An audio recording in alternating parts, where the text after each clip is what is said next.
देवादिदेव भगवान महादेव शिव और जगत जननी मां जगदम्बा के चरणों में नमन करता हूं। स्वामी जी के आदेश पर आज महर्षि दयानंद सरस्वती के इस मंच पर बैठकर अपने आप को बहुत गौरवान्वित महसूस करता हूं। हमारी सनातन धर्म की अनेक संस्थाएं हैं।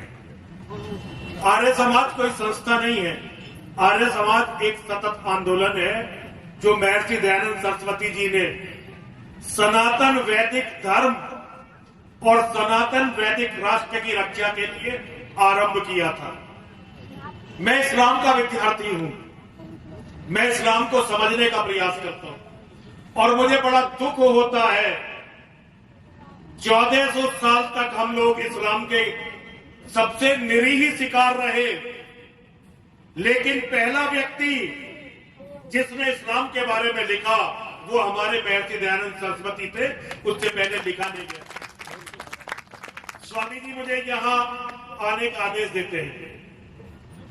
मैं स्वामी जी की बातें सुनता रहता हूं और मुझे इस बात पर गर्व होता है कि स्वामी जी मुझे अपने मित्रों में गिनते हैं।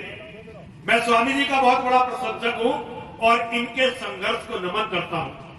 ऐसे माता पिता जो ऐसे पुत्रों को जन्म देते हैं वो दंडवत प्रणाम, सारे समाज के दंडवत प्रणाम के अधिकारी हैं।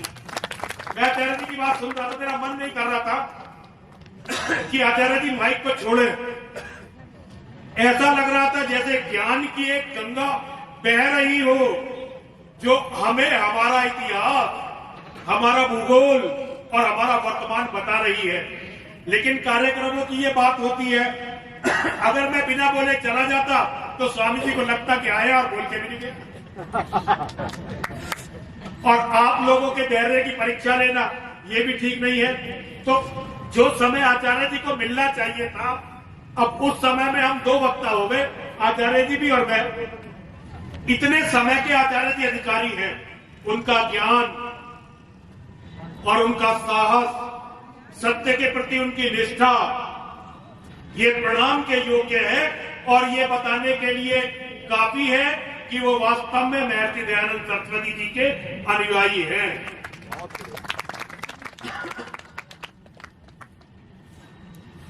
आजादी, स्वतंत्रता, अगर किसी सन्यासी ने सनातन धर्मियों के समाज को समझाई, इससे पहले सनातन धर्मी इन दोनों शब्दों को भूल चुके थे। आजादी और स्वतंत्रता एक ही शब्द है, एक उर्दू का है, एक हिंदी का। हम लोग इसे भूल चुके थे। इस शब्द को यदि किसी ने समझाया, जो कहते हैं ना कि 1857 की लड़ाई ये आजादी की लड़ाई थी, नहीं, 1857 की लड़ाई आजादी की लड़ाई थी नहीं। अगर वो आजादी की लड़ाई होती हिंदुओं के लिए तो उसका नेता बहादुर शाह जफर नहीं होता। ये आजादी की लड़ाई नहीं थी। ये तो झूठे इतिहासकारों ने हमें कंफ्यूज करने के लिए इसको इसी तरह कह दिया। और ये गलती सबसे बड़े सनातन धर्मी वीर सावरकर जी से भी हुई, क्योंकि पहले वो इस्लाम को समझते नहीं थे। जैसे महर्षि दयानंद सरस्वती हैं, उसी तरह की महान आत्मा वीर सावरकर है। लेकिन मनुष्य के सीखने में समय लगता है। पहले सावरकर के दो रूप हैं। एक सावरकर जेल जाने से पहले, काला पानी की जेल जाने से पहले के सावरकर, और एक स्वामी जी काला पानी के बाद के सावरकर। दोनों में बहुत बड़ा अंतर है। एक सावरकर अंग्रेज से लड़ रहा था और दूसरा सावरकर इस्लाम से लड़ रहा था।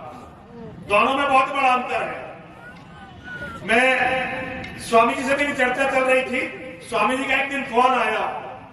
स्वामी जी ने कहा 14 तारीख को छाता पहुंचना है महाराज जी। मैंने कहा जी आपका आदेश शिरोधार्य है। स्वामी जी ने कई बार फोन किया, मिलने आना चाहता हूं, कार्ड देना चाहता हूं। मैंने कहा स्वामी जी आप जैसे योद्धा को मिलने आप रोज आइए, कपल लड़ाने के लिए रोज आइए, लेकिन कार्ड के बहाने से बताइए आपको मुझे से छोटे मोटे आदमी को कार्ड देने आने की जरूरत। और ये मैं इसलिए नहीं कह रहा कि बनावटी बात कर रहा हूं। मैं आज स्वामी जी के विचार YouTube के माध्यम से सुनता हूं। स्वामी जी वास्तव में महर्षि दयानंद सरस्वती जी के न केवल अनुयायी हैं, बल्कि ये कहना चाहिए कि उनकी सेना के सबसे बड़े योद्धाओं में से एक है। और ऐसे योद्धा का सदैव सम्मान होना चाहिए, उनका एक क्षण भी व्यर्थ नहीं होना चाहिए। और स्वामी जी केवल यहाँ की बात नहीं है, आप जब भी आदेश देंगे, जहां आदेश देंगे, केवल आपको बताने की जरूरत है, मैं आपको वहीं बैठा हुआ मिलूंगा। यहां हम छाता में बैठे हुए हैं, उत्तर प्रदेश की धरती है। मैं पिछले 27 सालों से इस्लाम का अध्ययन कर रहा हूं और इस्लाम के बारे में जो मैंने सीखा वो सारी दुनिया को सिखाने का प्रयास कर रहा हूं, सारी दुनिया को बताने का प्रयास कर रहा हूं। मेरी किसी से कोई व्यक्तिगत लड़ाई नहीं है, मैं व्यक्तिगत बातों में पड़ता ही नहीं हूं। एक सन्यासी के जीवन में जो व्यक्ति भीख मांग के खाता हो, भीख मांग के कपड़े पहनता हो, भीख मांग के रास्तों पर चलता हो, उस व्यक्ति का कुछ भी व्यक्तिगत नहीं होना चाहिए, ये मेरा मानना है। व्यक्तिगत जीवन उन्हीं का हो सकता है जो जीवन को अपने परिश्रम और अपने पुरुषार्थ पर जीते। हम तो धर्म के भिखारी हैं, आप लोग हमारे दाता हो। मैं तो सन्यासी की तुलना कई बार कुत्ते से करता हूं, बहुत लोगों को अजीब लगता है, लेकिन एक चीज है जो मैं आपको बताना चाहता हूं। वैसे मैं कुत्तों को पसंद नहीं करता, क्यों? क्योंकि कुत्ते अपनी कौम के वफादार नहीं होते, वो केवल मालिकों के वफादार होते हैं, आने कौम के वफादार नहीं होते कुत्ते। लेकिन आप गली के कुत्तों को टुकड़े डालने लगो, आप अगर गली के कुत्तों को कुछ टुकड़े डालने लगो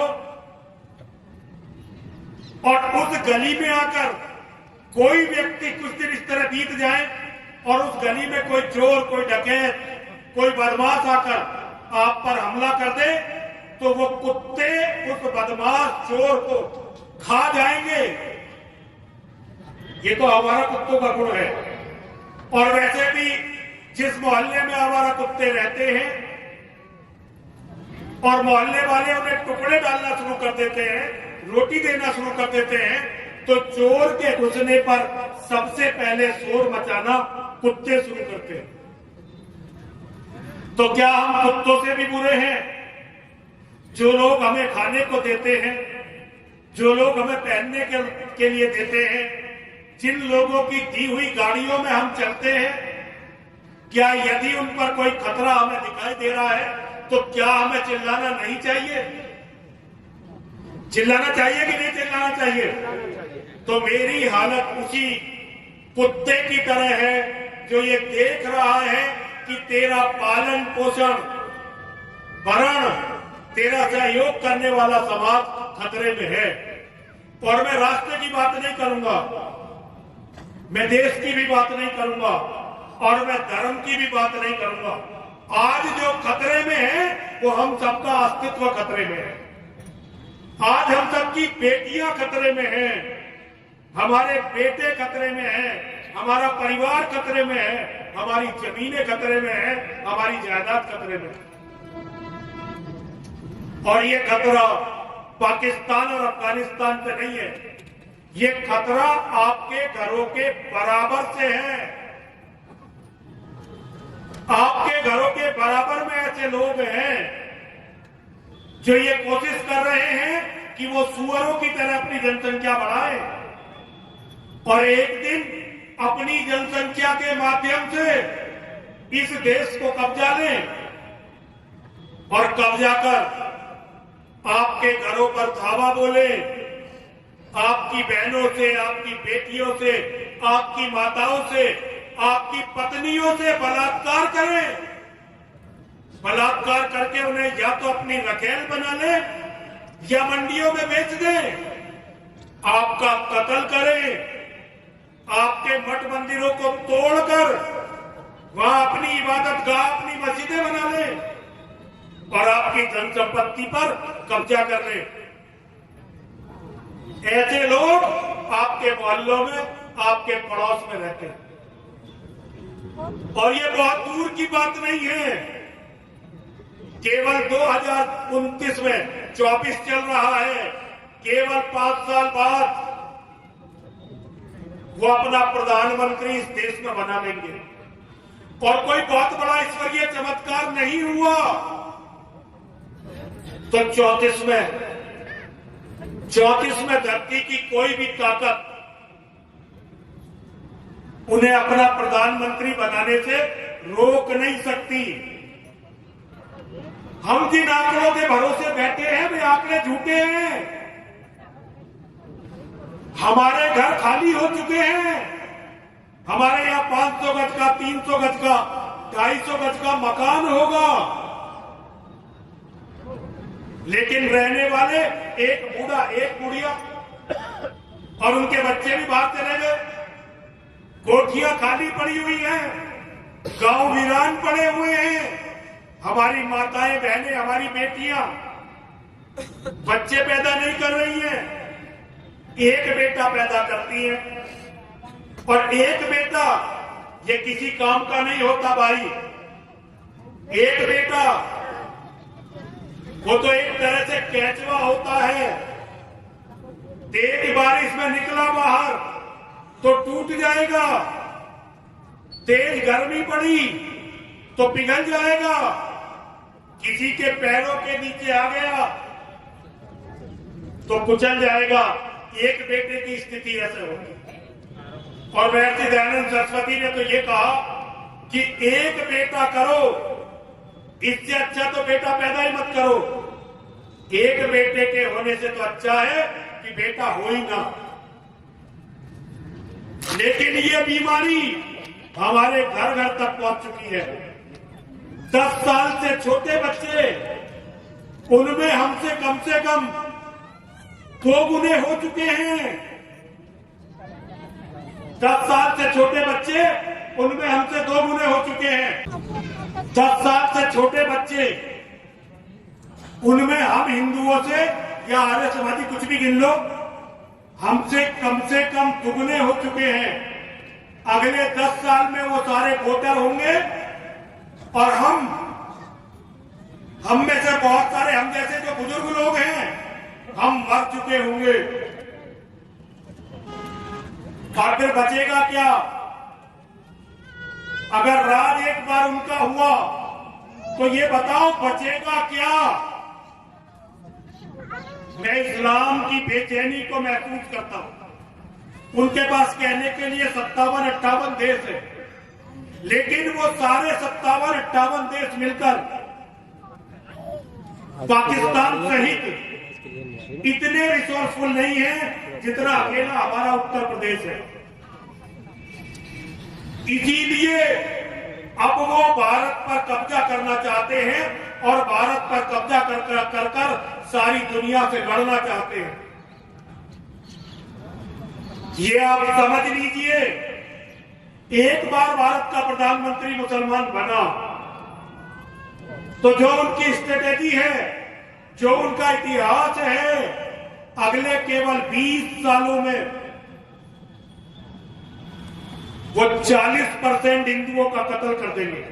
अगर ये घटना 29 में हुई तो 49 तक, 34 में हुई तो 54 तक 40% हिंदू मर्द मार दिए जाएंगे। 50% हिंदू मर्द या तो अपनी इच्छा से या डर के कारण या किसी लालच के कारण धर्म परिवर्तन कर लेंगे।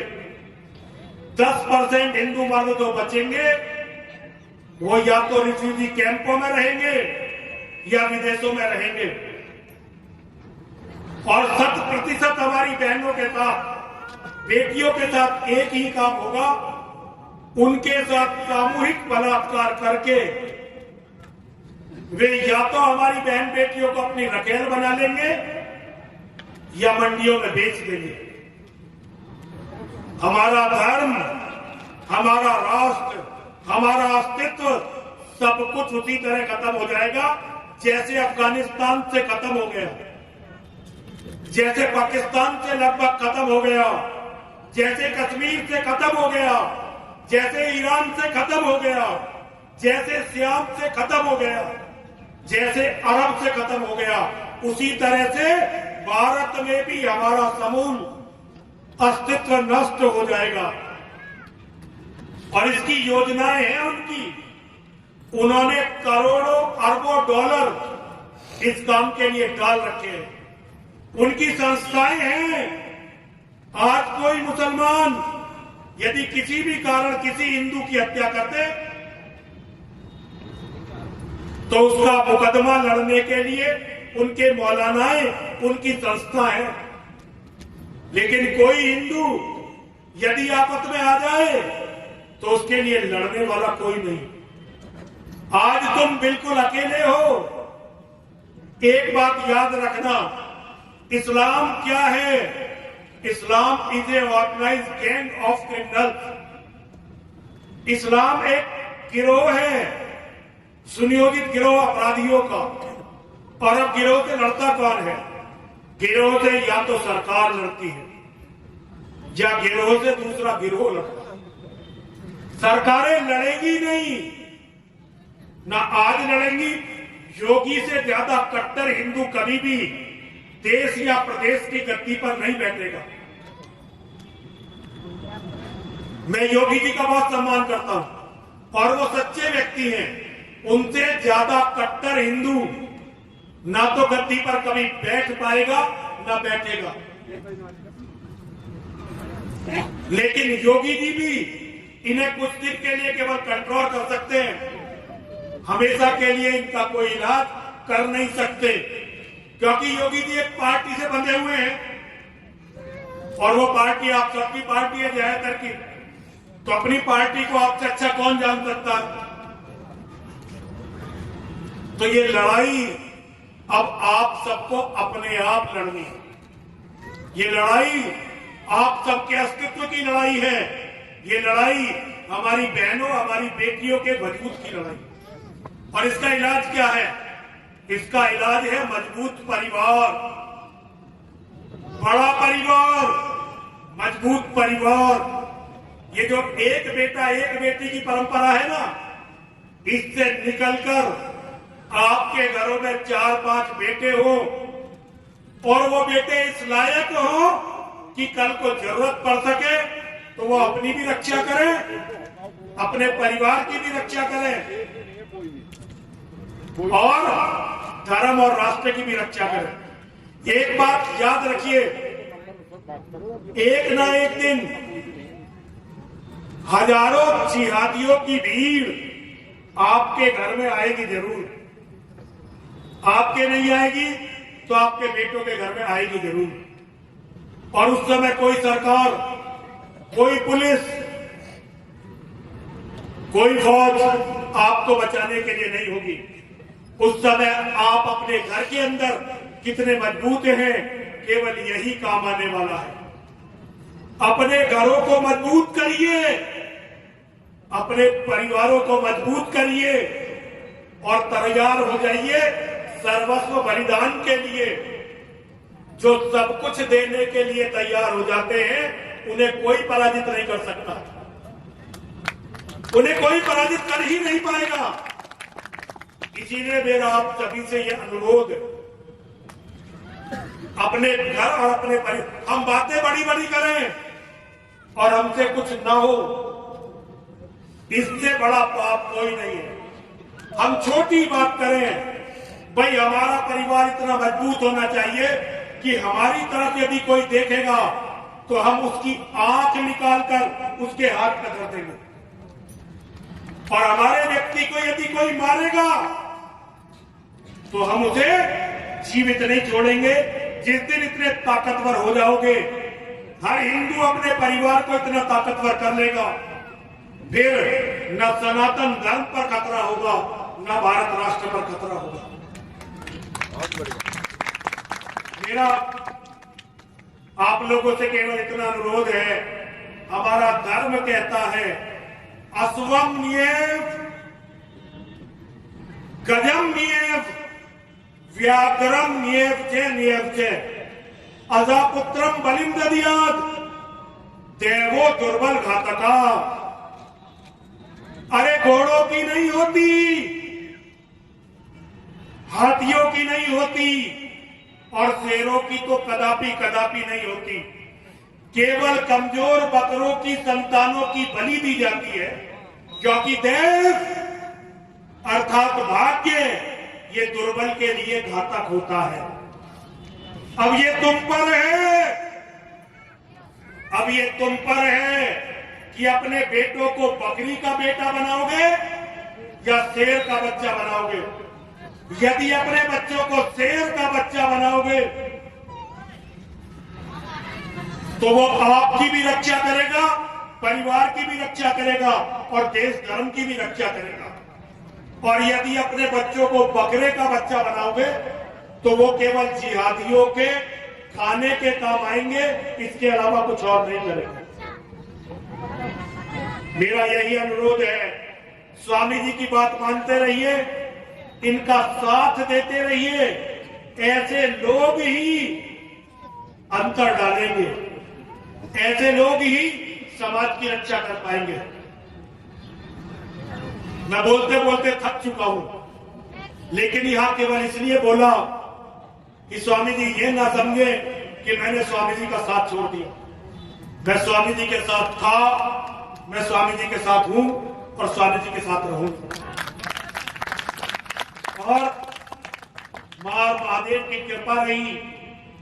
मेरी केवल एक महत्वाकांक्षा है, मैं कोई बड़ा आदमी नहीं बनना चाहता। मैं तो केवल इतना चाहता हूं कि मैं अपने धर्म के लिए लड़ता हुआ मिट जाऊं। और आप लोगों से ये भी चाहता हूं कि आप लोग इस बात को याद रखिए।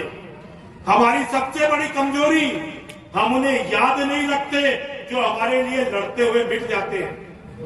आज वीर हकीकत राय का बलिदान दिवस है। जो कार्य आज स्वामी जी कर रहे हैं, मैं करने का प्रयास कर रहा हूं। वो कार्य हकीकत राय 400 साल पहले करके चले गए। धर्म नहीं बदला, अपनी गर्दन कटवा दी, लेकिन हिंदुओं का दुर्भाग्य हम उन्हें भूल गए। ये हमारा दुर्भाग्य है कि हम उन्हें भूल गए। हम अपने लिए बलिदान देने वालों को भूले ना, बस उन्हें याद रखें और अपनी आने वाली पीढ़ियों को उनके बलिदानों की कथा बताते रहे। अपने परिवार को मजबूत रखें तो एक दिन सब कुछ बदल जाएगा। सभी लोग मेरे साथ 3 बार बोलेंगे। बोलिए, विजय मिले या वीर गति। जरा जोर से बोलो, मेरी गला खराब है, फिर भी बहुत जोर से बोलो। बोलिए, विजय मिले या वीर गति, सब महादेव के नाम,